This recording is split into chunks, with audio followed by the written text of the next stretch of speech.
That's the thing about life. It can be unpredictable, but your dreams need not be. How far would you go to make your dreams come true? How close are you to reaching those goals set by you? While others focus on a new normal, you focus on a new beginning. Look around for what inspires you. Build your narrative. After all, it's your story to tell. Take a chance. Take a leap. Begin your study abroad journey with us.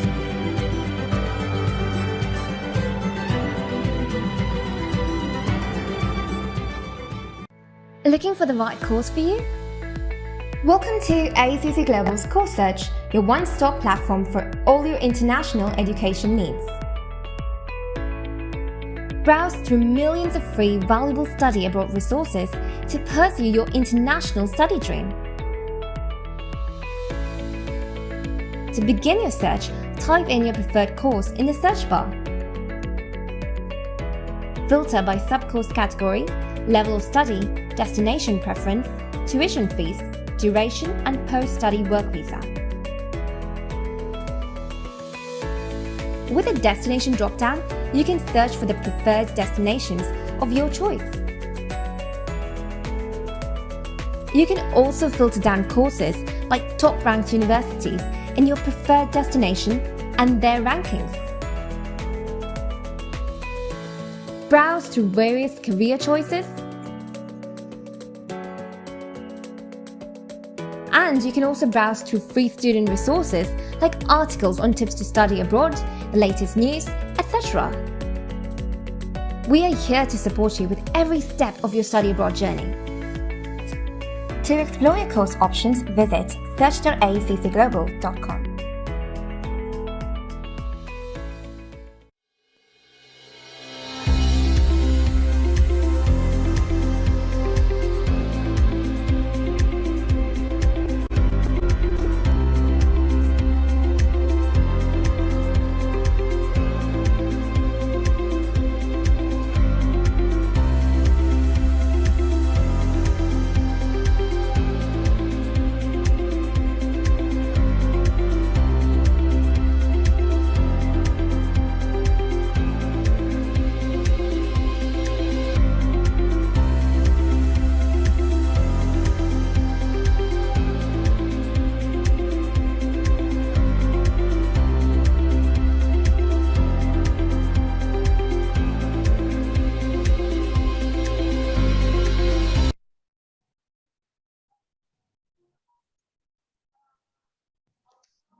Oke, selamat sore teman-teman AECC Global.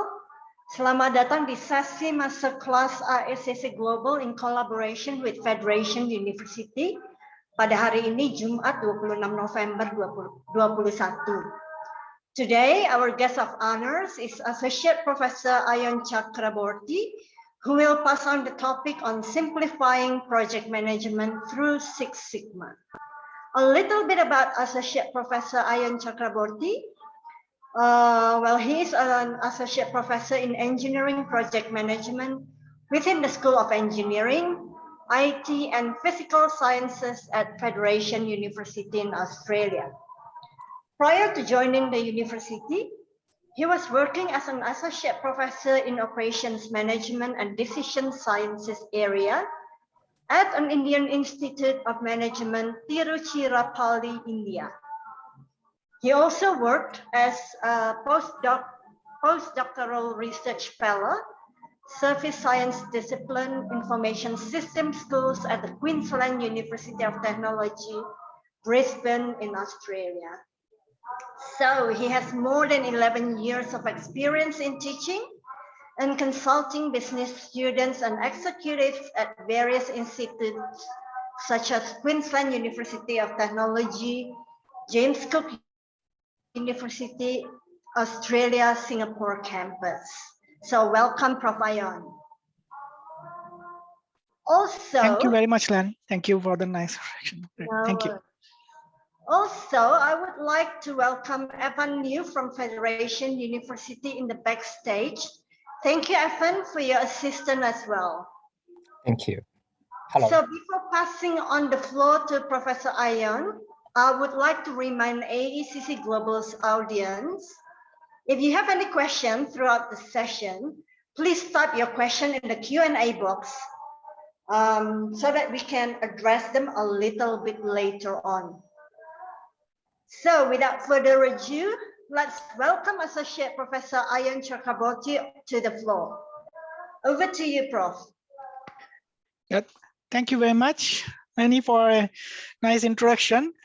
I'm really glad and happy to be here. But I think before me, even you want to just introduce the university and talk a bit about our programs. So after that, I'll take it over from there. Thank you. Sure, no worries. I'm conscious of time, everyone. So that's why my presentation will be very short. Hi, everyone. Very good afternoon to everyone, and warm greeting from Australia. So to whom you may not know me, my name is Evan. I am the recruitment officer for Federation University and look after international students. So today I'm going to briefly introduce our university and some value proposition for you. It will be very quick. I would like to share my screen, if you don't mind. So can you see my screen now? Yes, we can. Okay, great. So for Federation University, we are a public university, which means the Australian government running the university. So, we have very long history, 150 years of age. And now we have 4 campuses in Victoria and in Queensland. So basically, I'm based in Brisbane, in Queensland, but we have multiple campuses in Victoria as well. So currently, we have 23,000 students, international and domestic. Some key selling points, ranking. So we are the #1 university in Australia for teaching quality. This is a great, improvement last year. This is from the Good University Guide 2021, actually, the very recent updated. We are also the #1 university in Victoria for student support and for educational experience. At Federation University, we always running small class. We don't do big lectures. So for international students, for you will have more opportunity to engage with our professor, our lecturers, and know each other, Our staff, our professor lecturers knows everyone's name, trust me. So look at some outcome. I was international student before as well, I come here, I spend the time in studying, I spend the tuition fee on my programs. I want sort of like investment return, right? For my future career. So look at our employability skills. This is very important. We're the #3 university in Australia for overall graduate employability. This is from the last year employee satisfaction survey. And we're the #2 university in Australia for postgraduate full-time employability, and the starting salary in Victoria lists the #1. So for fresh graduates, 63,000 Australian dollars when they graduate from the university. I can literally spend a whole session tell you why we can achieve that, but we will pick up next session to do it. Okay. So show you the map. So as I mentioned, we have 3 campuses in Victoria and 1 campus in Brisbane. There are 2 campuses are listed in the regional area, Ballarat campus and the Gippsland campus. If you question me, which one I should choose, regional campus or non-regional campus? I give you some, tips.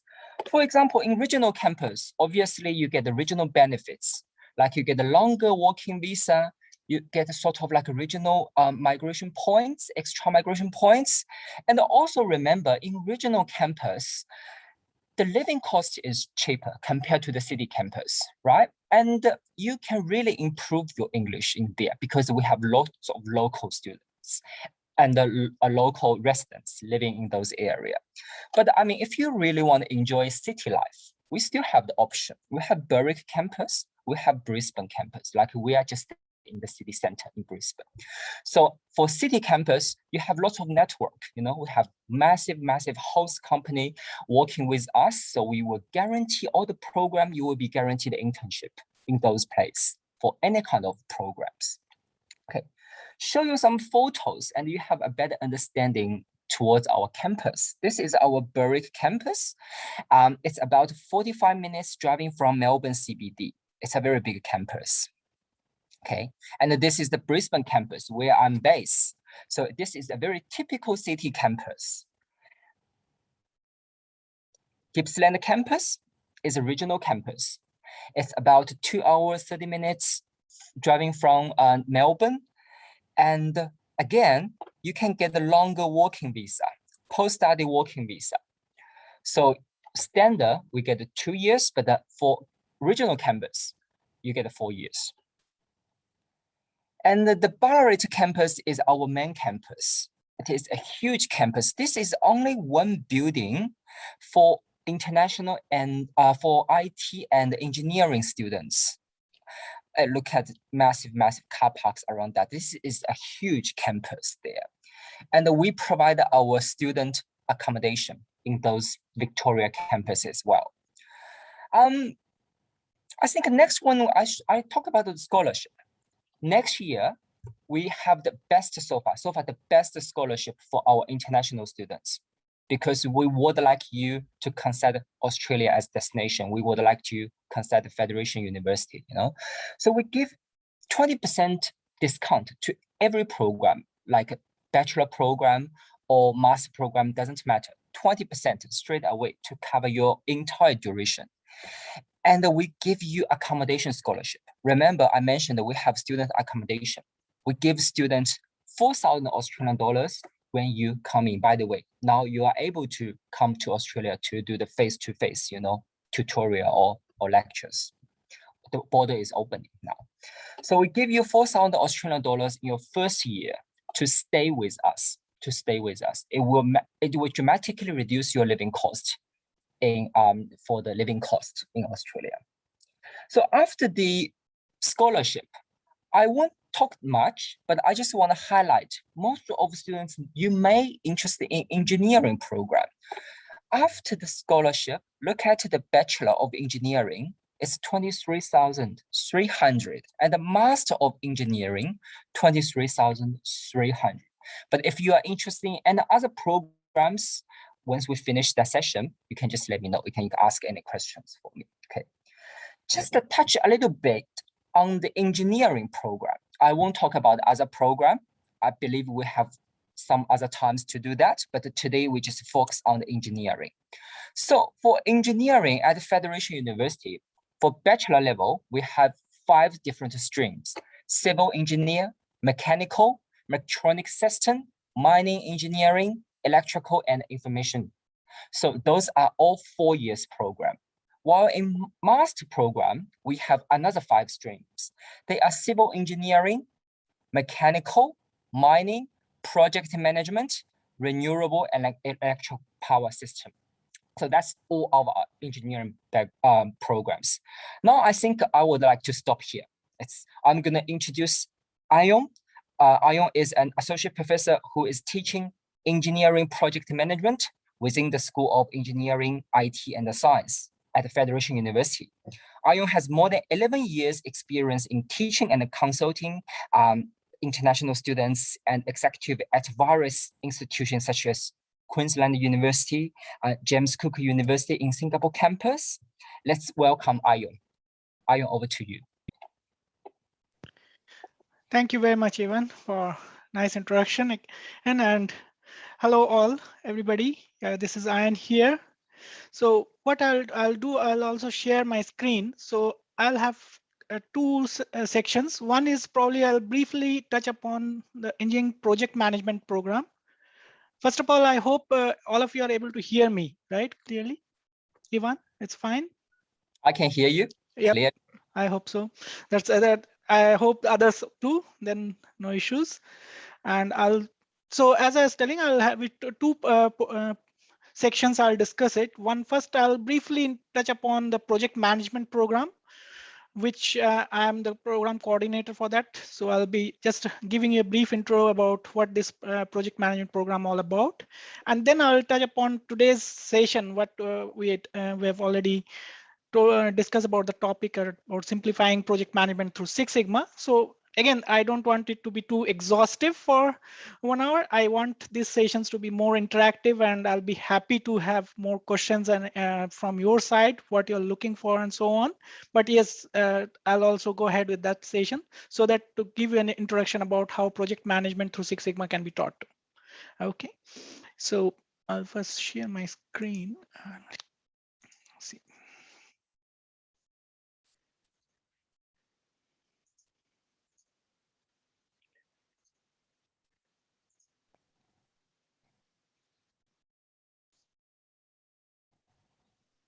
Yes, I hope all of you are able to see the slides, right? Yep.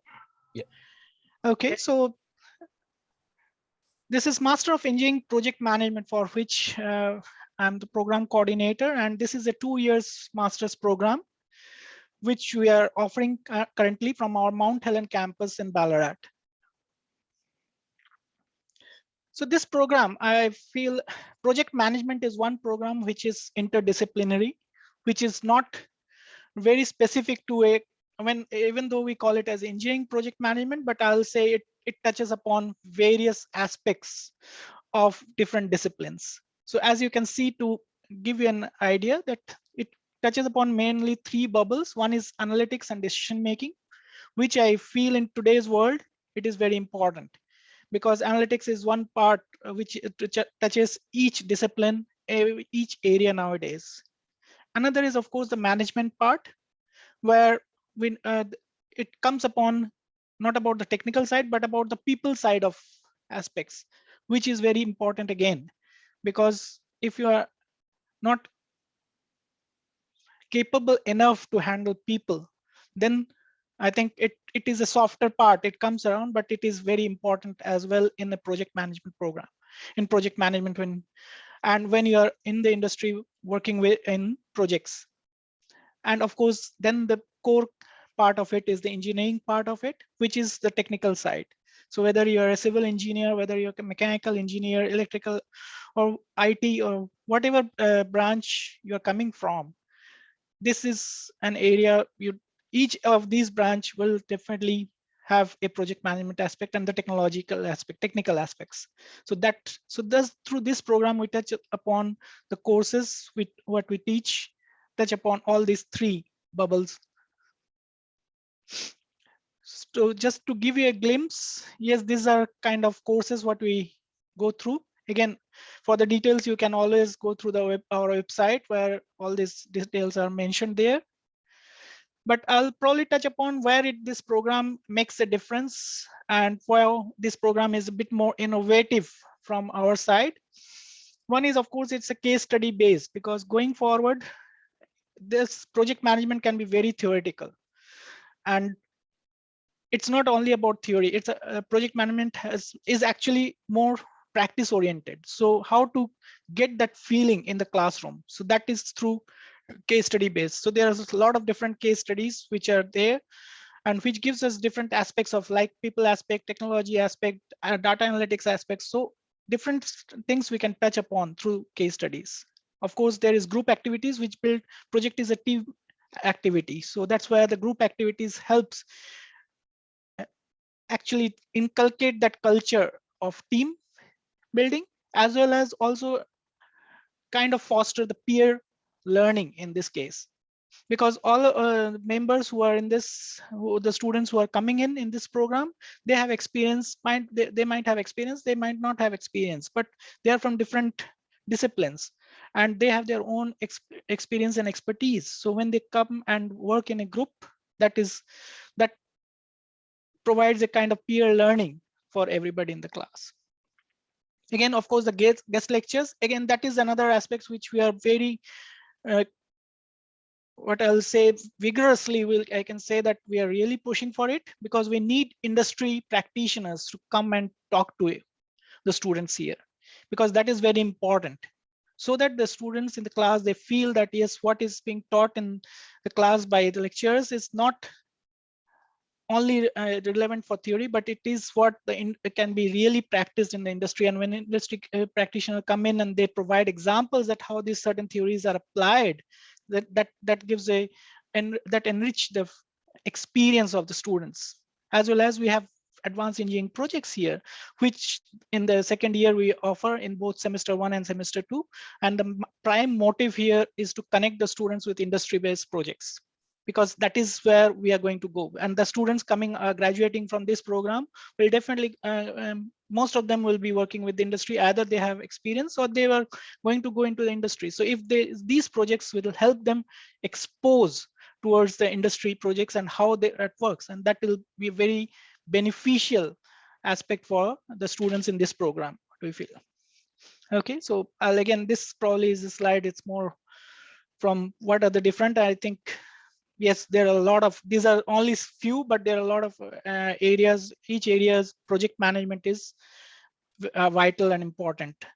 And so there are different skills the project manager needs, and this program is focusing on to enrich the students with exposing to them and them with these skills, so that when they go out, they can utilize the skills and apply the skills. This probably I'll skip this one. So meeting the expectations is more about knowledge and skill base. As I said, it's so we have first semester, it's more about the foundational courses, which provides starts the basis for the next courses what are coming in the subsequent semesters.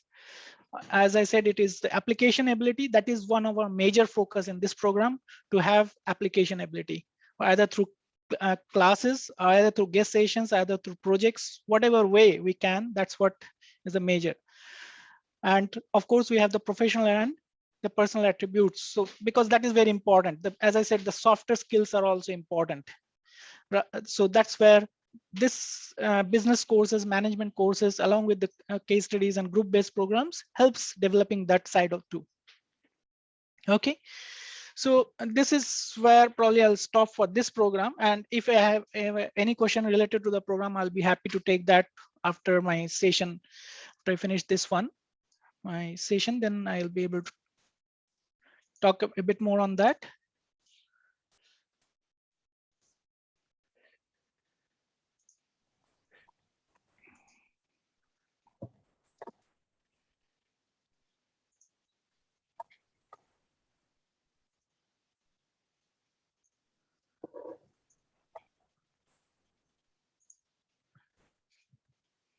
Okay, so yep. So let's start for today's topic, I think, for which we have gathered here today.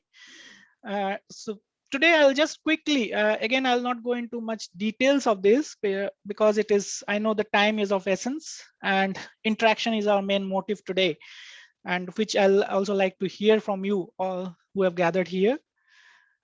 So we'll talk about simplifying this project management through Six Sigma, because I know that project management is a very broad topic and there are different aspects. As I said, with we pick up any discipline, whether it is civil engineering, mechanical, IT, or electronics, electrical, any engineering field, business field, healthcare, anywhere, project management is an important aspect.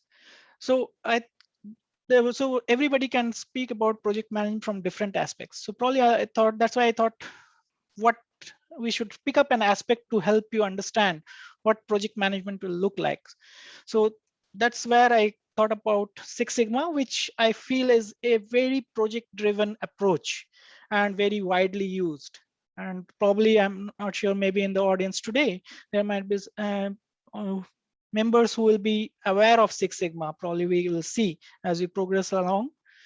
So I thought that Six Sigma will probably give you an essence of what project management is all about and how the steps what we follow in Six Sigma and so on is actually what gives the structure. The structure that is followed in Six Sigma provides the same project management structure what is there. So it's a very structural approach, which helps everybody to follow that what is going on in a particular project.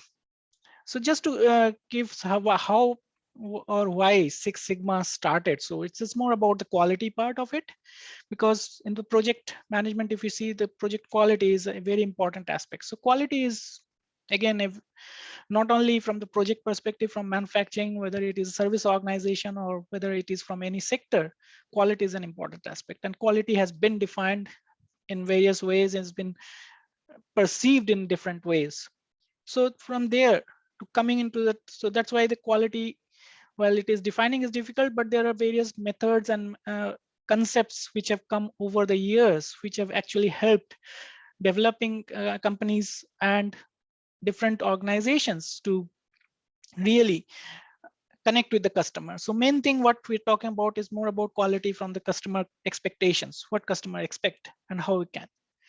So when you solve for the quality, it can start with a problem. So this is an example, like it's a third-party insurance example for cars.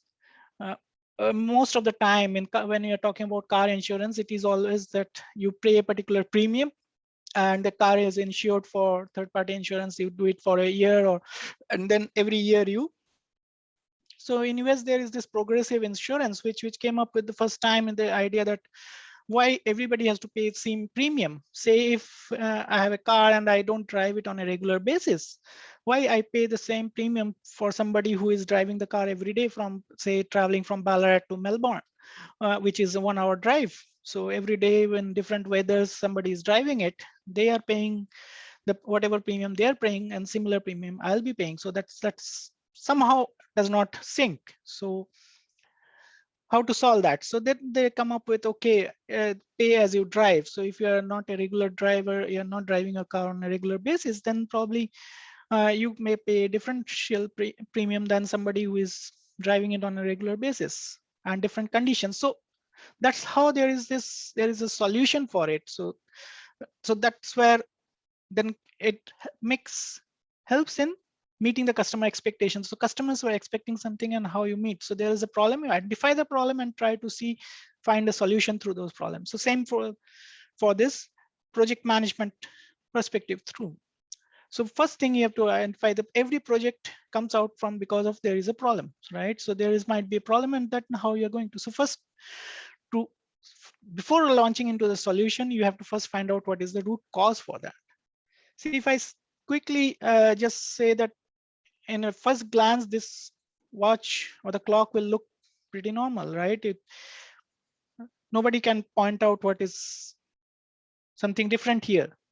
But if you look a bit more close, then you can see that, okay, 1, 2, 3 is fine, but Roman numeral 4 is, again, there are 4 lines instead of what we are usually actually aware about Roman numerical 4. But then this clock is there. So why that somebody, was it the clock which is a fault, or whether there is a mistake, or is it like it was clock which is decades or centuries old, when probably the Roman numerals are also still evolving? So there may be different, that's what we have to look at. What is the cause behind there is this difference in this number? Okay, so when you're really looking for that, we have to identify what is the root cause before going ahead and developing our project and try and start finding solutions over it. We have to identify the root cause. So that is very important here. Another thing, probably sometimes the quality or project can come in when there is the constraint. So this is again a very widely used example, and probably many of you have heard about this M-Pesa. It is in Kenya, right? It's where the people, there's a time when there's many rural areas in the places there are no banks, but people has to still do transactions. How to do that? So that's where then the Vodafone came with, up along with Nokia, there is this way of credit transfer through phones that came up, and this M-Pesa became one of huge success in Kenya for those people where they don't have access to bank, but they still have access to mobile, and they were able to transact. So that's where, when there is certain constraint that yes, the bank is not there and people have to walk long, or they might even if they have to travel long, then also they might not reach to a bank and so on. So how do they do a day-to-day transactions? So this is a constraint. So how to overcome through that constraint? So then again, a project is built around that and to find a solution for that. Similarly, opportunities. In today's world, we are aware that social media is one of the major aspects. If we have to promote our products, if we have to, today our universities, we are all promoting our programs through social media, whether it is through LinkedIn, whether through Twitter, Facebook, and so on. So this is a very old one in around 2000s, and so when the Twitter is just around the corner, that time this vendor from New York, he was actually selling creme brulee in the office areas. So somebody told him about Twitter. He used to first do the vending actually in the office areas where people will come in during the lunchtime and buy creme brulee from him. But over a period of time, somebody mentioned to him about Twitter and said that, yes, if you inform something on Twitter, people will know about it. So to verify that, he started, of course, he will not be there since he's a vendor, he'll be moving around within the city. So, when he came to know about Twitter, so what he started doing, he started messaging through Twitter his location. So who are the loyal customers of him who used to come on a regular basis during lunchtime? If they are on a holiday or if they are in the weekends, they know that this vendor is somewhere nearby, they will come to that. Through that, he started spreading his business around. So again, this is an opportunity. And today, I think all of us, any organization and companies, they know that our customers are there in social media. They might not be physically located, but they will be virtually, they may be present in many of these places. So to approach them, it is one of, so there are different projects that are built around nowadays to see how to really work with the social media to approach to the customer. Okay. So that's where the quality and project management, I think both becomes very synonymous and very useful, because when we talk about quality, it also has, it does not evolve immediately like a project. It takes time.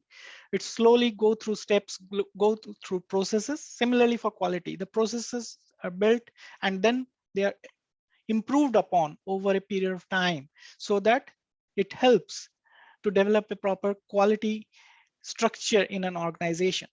Okay, so again, I'll not go here into the details of this, just to give you an essence of what it is and what we have seen through quality. And maybe that's where in project management it came in also, it is there.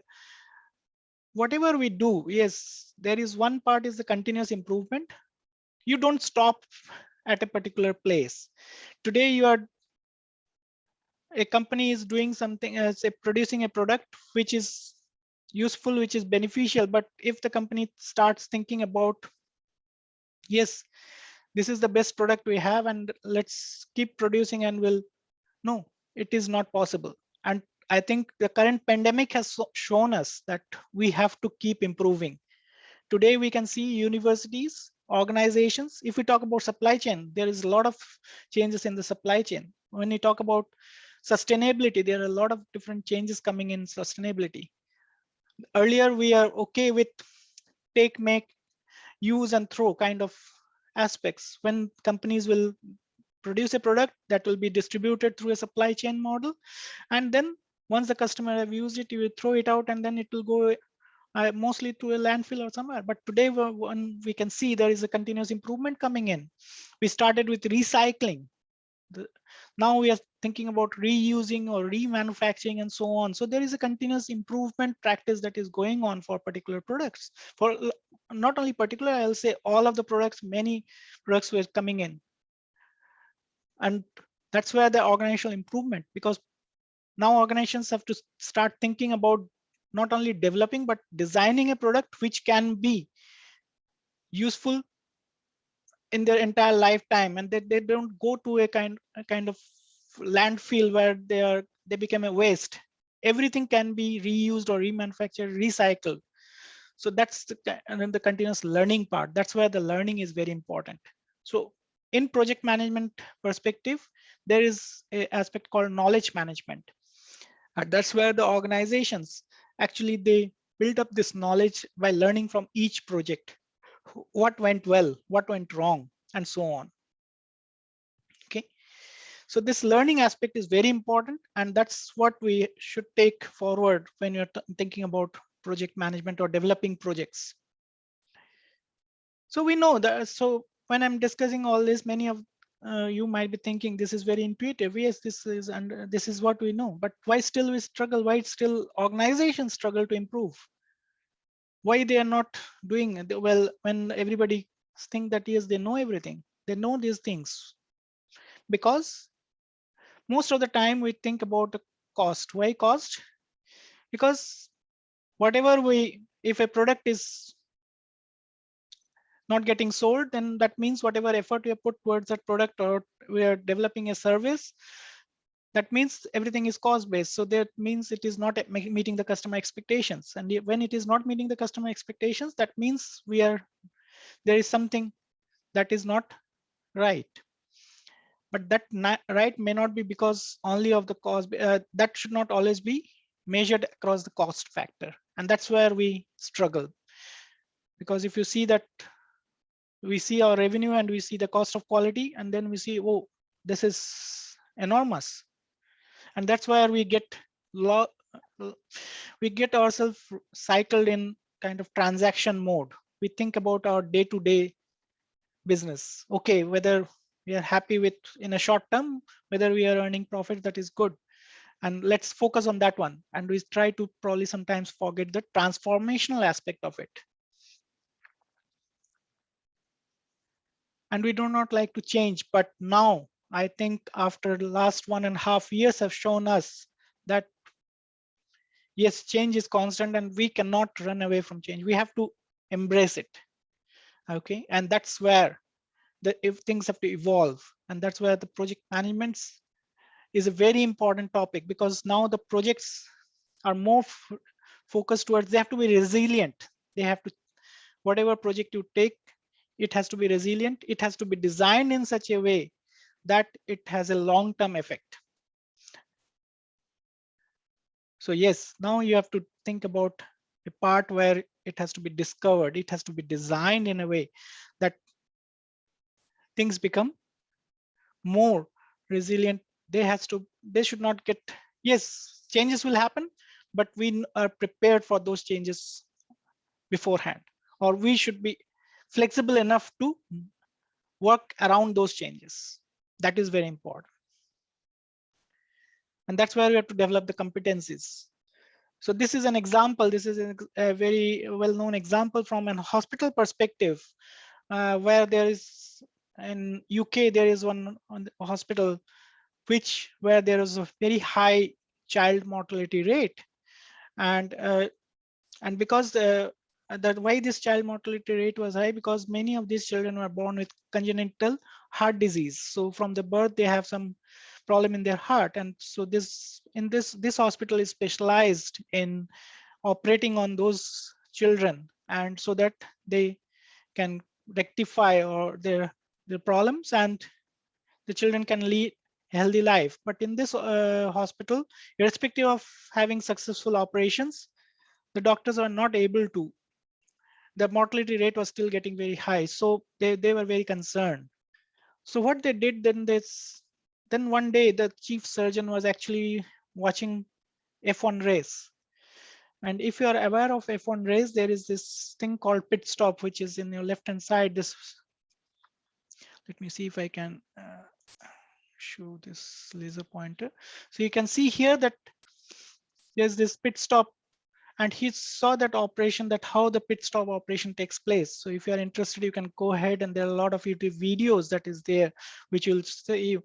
So where actually this car comes in, and all these people work in a particular sync, so that they work on the car, and the car moves ahead when probably in a few seconds time out of this pit stop. So the surgeon liked the idea of that, how synchronously these people work towards it and how they move around.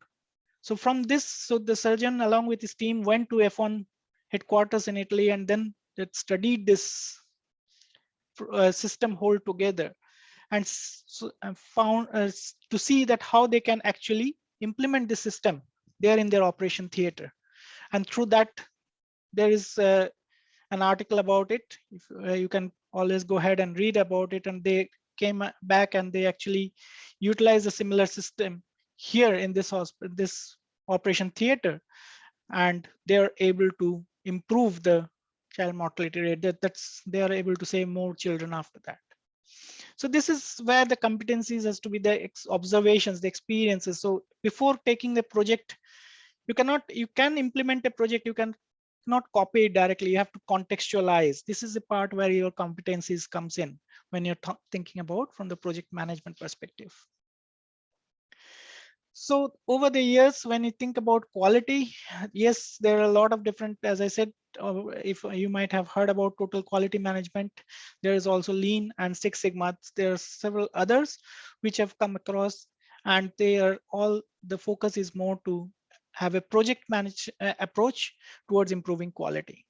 And Six Sigma is one such way. Lean and Six Sigma, these two are the most widely used now methodologies, or the concepts, I'll say, or the frameworks which are widely used in organizations.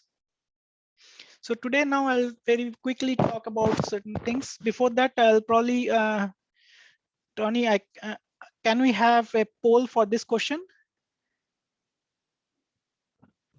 Yeah, I've launched the poll. Yeah, can you, all of you can access this poll. Can you please submit your response for this quickly? Teman-teman tolong isi poll ini dengan klik jawabannya dan submit.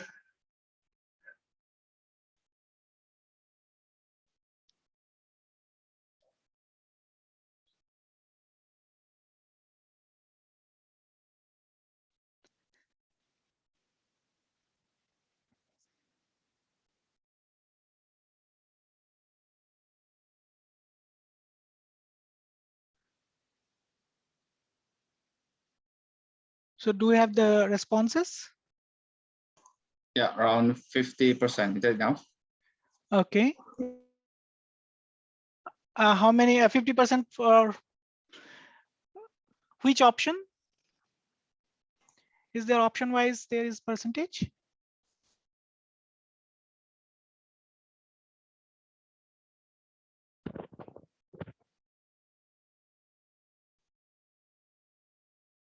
Okay, yep. So we have 42% who are saying for require top management commitment, and then we have 29 and 38% for they both require long learning curves. Okay, so let's see, that's good. I think more or less we have all have responded. So let's see which one is useful for us. Yes, so Lean and Six Sigma share all the following because they both require long learning curves. And why so?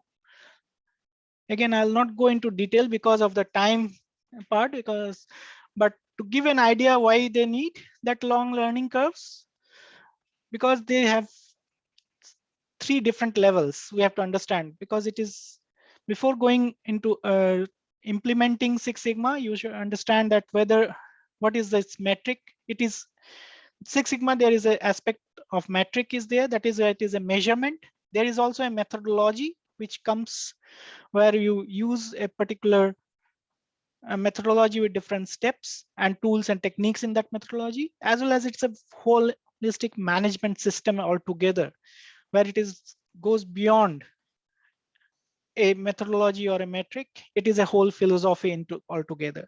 So that's why which aspect of it you are actually embracing. Any organization, when I say you, it means the organization is embracing that.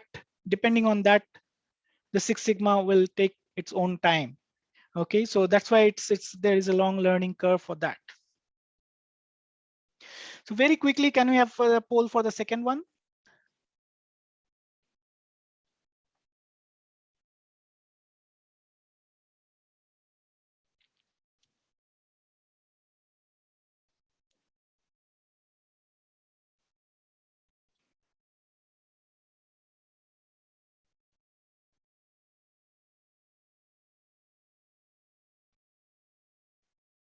So do you have the responses?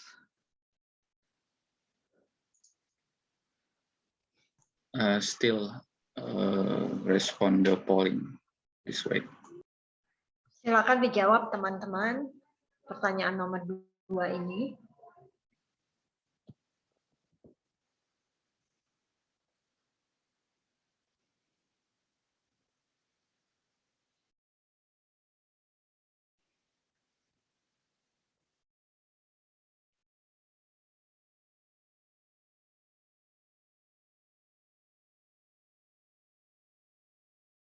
Great. Okay. So we have 50% who are saying it's 10 times. Yes.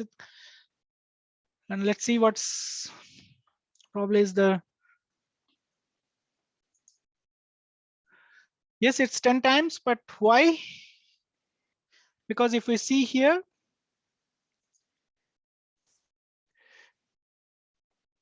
when we move from 3 sigma to 4 sigma level, it is almost, we are saying defects per million opportunities, we are reducing 10 times. So that's why if you look at this question, what we have discussed, what I just put here, from 3 sigma to 4 sigma level, we can see here, yes, it's almost 10 times we are reducing. So for the next one, yes, please. Can we have the responses quickly? Silakan teman-teman, tolong dijawab pertanyaan nomor 3 ini.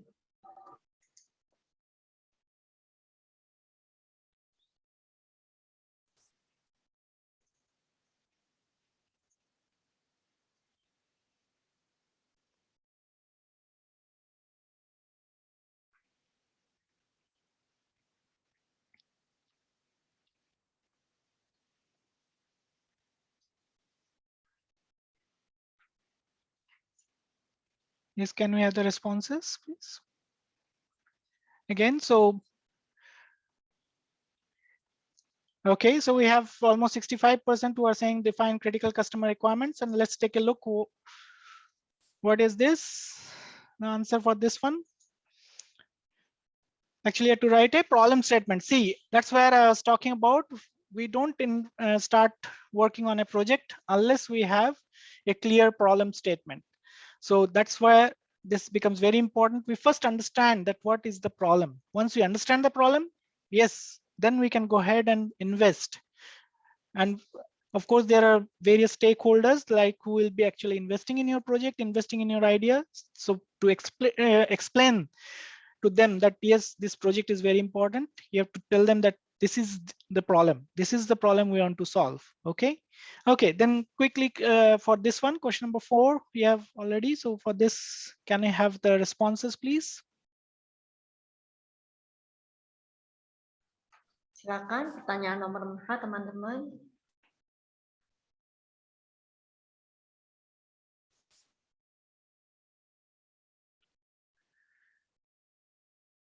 Yes, so there is all first 3 options are very close by, but 40, 33, and 27. Yep, I can understand why it is. But just before answering that question, probably what I'll do is I'll talk about this. So this is what the methodology is about.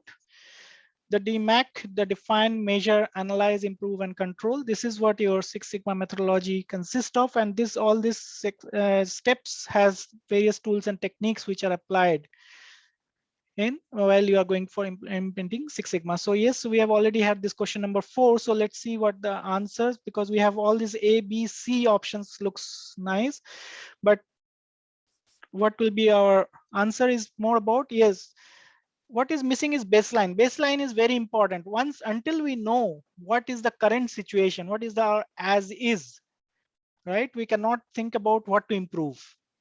So if I say for a bank, the waiting time for opening a account, let's say, is 10 minutes, and the customer is looking for, customer expectation is, or our competitors is giving it in 8 minutes. So there is an expectation that we should achieve an 8-minute. Just give me a moment, please. Sorry.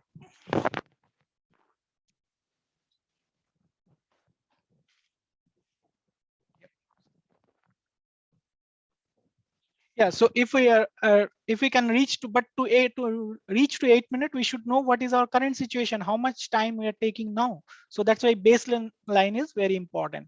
Okay, so now question number 5 is already on your panel, I think. Please answer, respond to this, and then we can have quickly the responses for this question.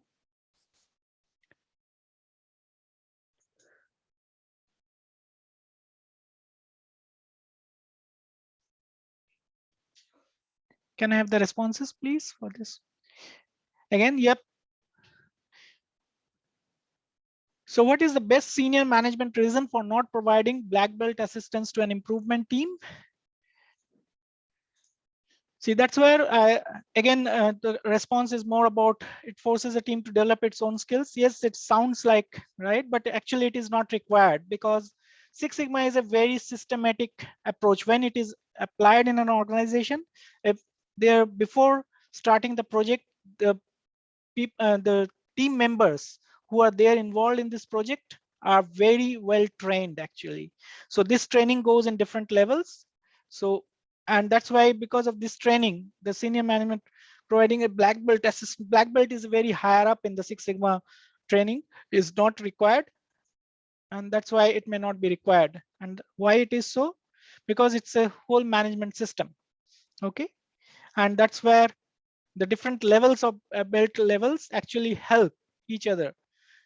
And when you are talking about Six Sigma projects, mostly Six Sigma green belts, they actually do the project, and black belts are the managers who oversee how the project is done, and they actually help green belts through the project. So that's why in the previous question we didn't require that, it is not required. Now already question 6 is on your panel, I think. So please respond to question number 6, and after looking at the responses, we'll discuss about it.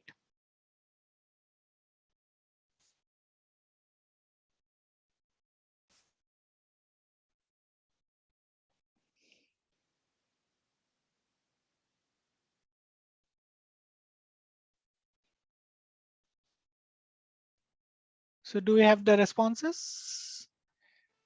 Okay, defect reductions, customer focus. Okay, this is interesting. But from an organization perspective, I think if you are worked in the organizations, the organization perspective, one of the major part, or because Six Sigma needs a lot of investment. So from organization perspective, the one of the major motivation is improving the bottom line results. What is the mean by bottom line result? It is more about the profit. The organizations are looking to earn profit, more and more revenue regeneration has to be there. So, and when they are investing a lot of resources in Six Sigma, then the organizations and mostly the senior management, they definitely will be looking towards more having increasing the bottom line results. So that is why that is one of the major aspects that organizations look for. Okay, so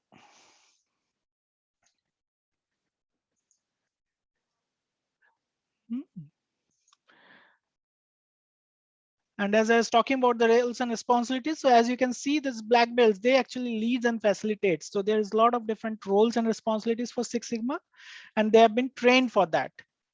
And so this training, and since there is a lot of investment the organization make on them, that's why the organization's major focus from these projects are that they should actually help them in achieving higher bottom line results. Okay. Now, yeah, question number 7, I think it's already in your panel. If not, if it is there, please let me know. What do you think for question number 7? Can we have the poll, please? Okay.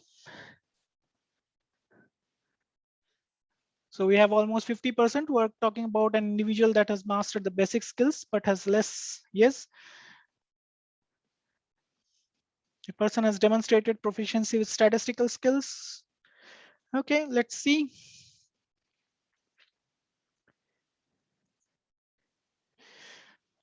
Right, so they have, as I've told you in this, that Six Sigma, there's a lot of effort is put in this belt training, and that's where the green belts, they have mastered the basics. So, but they have, of course, the less experience than black belts. Well said.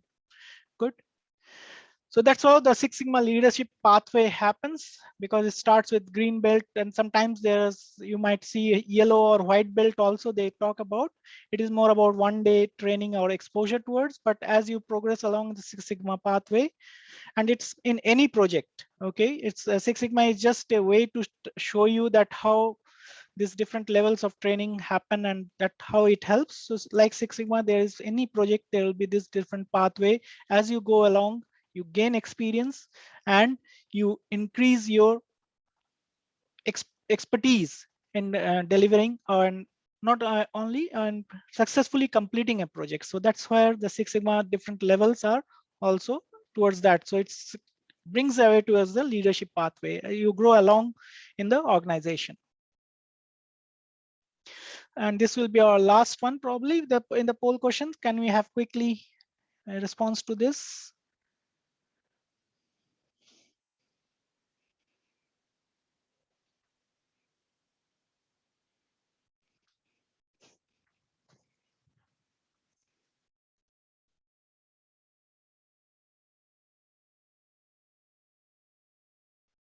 Please, once you have the responses, can we have the responses, please?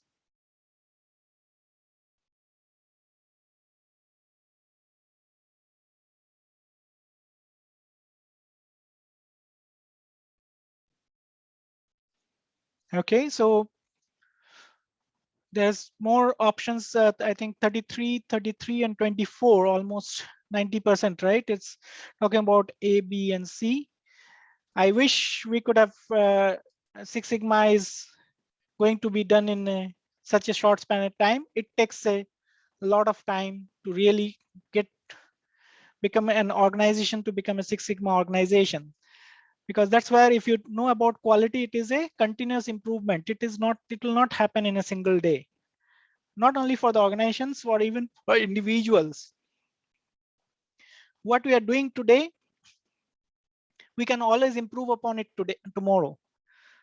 Just to give you an example, any organization, service organizations mostly work in Six Sigma. If we check their Six Sigma level, they are mostly in the Six Sigma level of, say, very good ones will be in around 3 to 3.1 or 3.2 Sigma levels.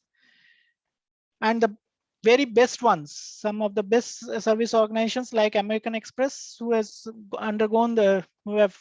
throughout the organization have implemented Six Sigma philosophically, or even Citibank, if we say, they might have a Six Sigma, a Sigma level of 4.5 or something, but it's not Six Sigma. Okay, so it takes a lot of effort to reach to the Six Sigma level and to become a Six Sigma organization, where we are talking about almost 99.99% defect-free product or a service. But that's where the continual improvement. Yes, you will not improve in a single day, but you have to work towards it on a day-by-day basis, and eventually you will achieve that. So that's why it takes a lot of time. So it can be in anywhere between 3 to 5 years. Okay, because it goes through different stages, from early success and so on. So that's where Six Sigma deployment take a lot of time. And just this will be my last slide for today. I think one of the major part, as we moved around towards this pandemic, and the last 1.5 years and 2 years have shown us that online classes are going to be or the lectures are going to be the way forward. It might not go away altogether. It is going to be there. So for me and for me, this is a very interesting phenomena to really look at, how to make the online classes more interactive. Is one way I tried it today is through your online polls and going through some of the concepts after those poll questions, so that you know how that poll questions make sense. And there are various other ways which we do it in the class, and there are other ways which we still need to explore. So probably for you, I'll stop here, and with the thought-provoking thing that if you have to really think about a project, how to make an online class more interactive, how you are going to go through this define, measure, analyze, improve, and control steps, and see that we can make these classes interactive. Yes, there can be more discussions around it, and probably will have it another time. Thank you very much from my side. I'll be happy to take questions and discuss further.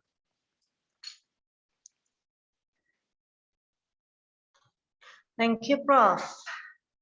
Okay, well, we are looking at the question and answer box. We have several questions there. The first one is from Rio Mariski Muhammad, sorry. What are the characteristics of quality control provided by ISO standards? Okay.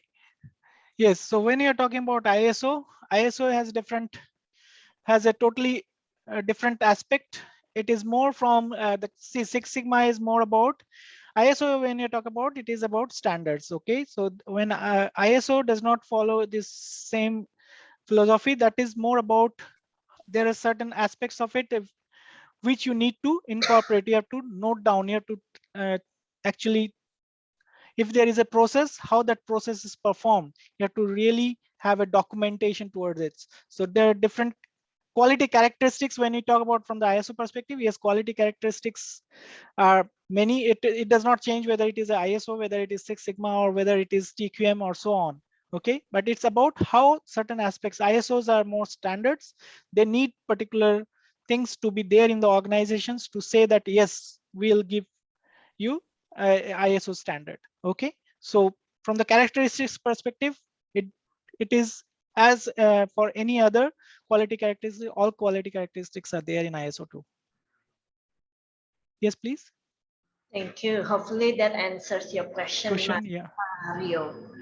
Another question would be anonymous, of course. Do you think approach project management with implementation Lean Six Sigma should be different from one industry to another? For example, finance versus hospital. Yes, definitely. These approaches cannot be a prescriptive approach for any organization, because every organization is different. And when you're talking about finance is a very different sector than the healthcare or hospital sector. So yes, to answer your question in short, yes, there will be different approaches, because it is horses for courses kind of thing. It's what organization it is, and accordingly we'll focus on the Lean and Six Sigma approach, Lean Six Sigma approaches. Yeah. Okay, next is a question from Muhammad Bunarman. If I may say, the main idea of this webinar is to apply simplification of project management through Six Sigma is by ensuring that every step of the work in the project shall achieve the quality standard, meet the customer requirement, so that the customer will satisfy. Is that correct? And then what is the best time to applying Six Sigma or Lean Six Sigma in the project management life cycle? Is it in the initiation phase, planning phase, execution phase, or closure phase? Okay, I think I'll first answer the first part, where I think is asking about ensuring that every step of the work in the project shall achieve the quality standard, meet the customer requirements. So that's, see, the Six Sigma is a different approach together. See, project management, when I say project management, Six Sigma is one way. It's more about towards a quality management approach. It is towards quality management. But if I say if it is a construction sector, a building, say an office building and constructing an office building, that can be a project. Okay, so that will have different steps altogether. That is not there in the Six Sigma. So to apply simplification through Six Sigma is by ensuring that every step, yes, it has to, every step of the project should achieve quality standard, because every step has, if you don't achieve that quality standard, you cannot have a successful project altogether. Like when I say defining means if I say I have to construct a building, I should know how that architecture should look like. If the architecture is faulty at the very beginning, the building at the end, what we have the end product, it might not be of according to customer expectations. So yes, each step quality standard has to be followed. Now, what is the best time to apply Lean Six Sigma in the project management lifecycle? Again, as I said, you can apply or you might not apply it at all, Six Sigma, because Six Sigma is a whole together. Say in an organization, in an automotive industry, if I want to improve a design of a car, an automobile process, if I say that this process is this car, I need to really improve this car performance totally. So then I may apply a Lean Six Sigma project where I understand what is the problem that is happening, where is the problem. So we define the problem, what is happening in the car, why this car is not selling as expected. So then I define the problem, then I go and measure what is the current status of this. What are the current problems? That's why the car is not getting sold, and so on. So there I apply a very specific Lean Six Sigma approach to solve a particular problem. Okay, so it's not, so they are kind of not inclusive together. They can be, but most of the time they are separate. They are the separate entity. In project management, yes, as you have mentioned about the steps, in any typical project management aspect, these are the steps that will be applied, whether it is a construction or whether it is in other healthcare or in service organizations. Yes, these are the steps, but Lean Six Sigma and project management can be totally separate aspects in altogether. Yep. Okay, hopefully that answers your question, Muhammad Gurnawan. Next question would be, when we're talking about improvement made through Lean Six Sigma, Lean Six Sigma implementation, is it fair to indicate reducing costs as the most successful milestone among others? Yes, again, to answer your question in short, yes, unfortunately, yes, many times we talk about improving costs because we talk about bottom line results, but that is one aspect of it. To answer it shortly, but to give it a bit more longer connotation, I'll say when you talk about Lean Six Sigma, Lean is to reduce waste in the whole thing. There are different waste that is discussed in the Lean. And so when organizations actually implement Lean Six Sigma, so there is one part is of course the cost aspect of it. One is the waste aspect. So there is different waste like inventory or the transportation and so on. There are different waste. I'll not again go into the details of it. Another thing is the philosophical, bringing in the culture, bringing in the change, bringing in that mindset. That is very important. And that I feel is one of the major aspect when organizations talk about implementing Lean Six Sigma and all. It's not, it goes beyond cost. Cost is a very minor aspect of it. Yes, it is there, but I feel the overall change that happens due to this implementation is enormous. Okay. The next question, can you recommend Six Sigma tools, maybe for study? I don't understand what this means, but Six Sigma, if you look at any Six Sigma book, there are for defined stage, there are several tools like Project Charter and so on that has been used. That is use SIPOCs, that is supplier input, process output, and customer SIPOC diagrams, and so on. So at different defined measure stage, you can use histograms, you can use control charts, you can use different other aspects, these different other tools. So at every stage, every phase, there are different tools that can be applied. And yes, so and it again, as I said, it depends on which organization is. Sometimes for service organizations, the tools will be totally different from a particular manufacturing organization, or even between service organizations, the tools will be different. Right. So different tools for different organization. Hopefully that answers your questions, but if it doesn't answer your question, you may type another one, or even you can unmute yourself and try to explain yourself so that Prof can understand exactly what your question is. Right. Next, Prof. Muhammad Nurzaka, I want to ask about what is the weakness of Six Sigma? Yes, I think weakness of Six Sigma definitely is it's a good question. Yes, every methodology, every concept has their strengths as well as the weaknesses. One of the major weakness, probably it is very metric driven, that it is, yes, you have to improve upon, say, when I say 3 sigma to 3.2 sigma or something like that. So it is very metric driven. And somebody asked a question about cost. Yes, whether we achieved the reduction in cost, whether we have got this kind of bottom line results, how much we have got profit out of it. So this is one, when the organizations, again, it depends from organization to organizations. When organizations focus too much on the profit orientation, it becomes a weakness, the Six Sigma, because then people get less motivated. But when the organizations make it as a cultural change, it empowers people, then Six Sigma actually is very beneficial for many organizations. And to give an examples like Motorola's and GE's have, over the years, many other organizations have actually got benefited because of Six Sigma. Thank you. Thank you, Muhammad Nurzaka. Hopefully it answers your question. Any other questions? You can also unmute yourself and ask your questions to Professor directly if you wish. I see in the chat box, there is one question from Dindis. Dindis Sari asked, what is the main elements of constraint analysis that we must consider? Because each of business has their own goals and might be different each other's. How do we address the constraint as well? If you don't mind, you can give a case in EPC. Do you get the question, Prof? Okay, what is the main elements of constraint analysis that we must consider? Okay, because each of business has their own goals and might be different each other's.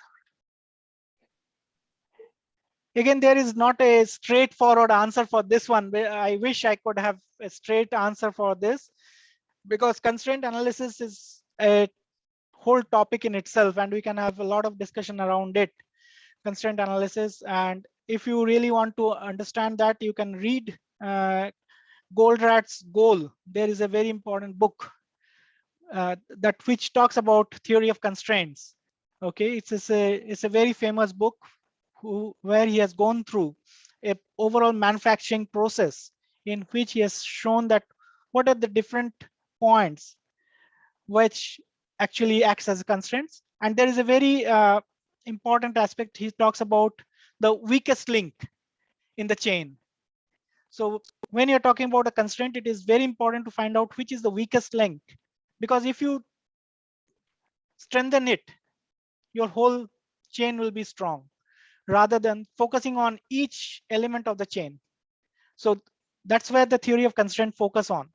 And that is what I feel is very useful. If you're thinking about studying on constraint analysis, please read the book by Goldratt on Goal. And that is very famous book, and that gives you a very good idea about theory of constraints and how you can work towards it. Thank you. Thank you, Prof. In this, if you are not very clear on that, there are some books that were recommended by Prof, so you can go and get it and read it. Thank you, Prof. Is there any other questions from the audience? Teman-teman, kalau masih ada pertanyaan lagi, silakan. Kalau misalnya memang sudah tidak ada pertanyaan lagi, mungkin ada pertanyaan untuk Mas Evan Liu mengenai Federation University. Silakan, boleh juga ditanyakan apabila memang ada pertanyaan untuk Evan Liu mengenai Federation University. Apabila tidak ada pertanyaan lebih lanjut, I think due to the time constraint, we will come to the end of the session. So I'd like to thank you, Prof. Ayan, very much for being here this afternoon. Thank you so much, Prof. I know it's quite late up there, right? It's like 8:30 at the moment. Almost 9:15. Yeah, it's 8:15. 9:15, yeah, 4 hours difference. Thank you so much for staying up quite late for our audience today, Prof. Juga for Evan, thank you so much for your introduction about Federation University. My so pleasure. We are very looking forward to. It's our pleasure, Lenny, and it's our pleasure. No, it's very nice to really come and present ourselves, and it's good giving that opportunity. I think it's good, and we should keep this communication going. I think this is very useful because it might not in a single session. It's very difficult to really do that. Probably if we have more communications like that, because we have a lot of different programs which are offered through our university, and going forward we are also growing and we are looking for.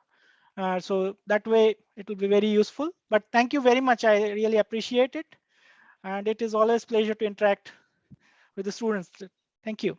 Thank you. Evan, do you have any last words or last message for students who are still hesitating to do project management at Federation University during this exciting time where most probably the border is going to be open soon?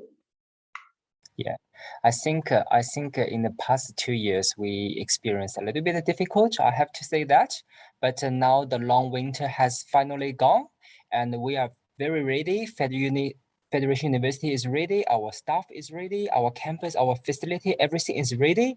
We would like to welcome you come to Australia to do our programs, project management, other engineering programs. It doesn't matter, you know. So I just want to tell everyone that we are ready and we have the strong student support to every single student internationally. Thank you. Great. Teman-teman, sedikit mengingatkan bahwa apabila memang kalian berminat untuk belajar di Federation University, nggak perlu repot, nggak perlu susah, tinggal hubungi counselor Anda di AECC Global. Mereka yang nanti akan membantu Anda untuk memasukkan application ke Federation University. Oke, terima kasih teman-teman yang sudah stay tune. Thank you for watching. Have a great evening ahead of you and have a great weekend. Jangan lupa acara kita besok masih ada bertemu dengan University Representative di platformnya AECC Global dari jam 1 sampai jam 4 sore. Apabila Anda belum mendaftarkan diri Anda, silakan Anda daftarkan diri Anda melalui counselor Anda masing-masing. Oke, stay safe teman-teman. Till we meet again tomorrow. Have a great Bye. Bye-bye. Bye. Thank you. Thank you, Evan. Thank you, Prof. Thank you. That's the Bye-bye. thing Thank you. about life. It can be unpredictable, but your dreams need not be. How far would you go to make your dreams come true? How close are you to reaching those goals set by you? While others focus on a new normal, you focus on a new beginning. Look around for what inspires you. Build your narrative. After all, it's your story to tell. Take a chance. Take a leap. Begin your study abroad journey with us.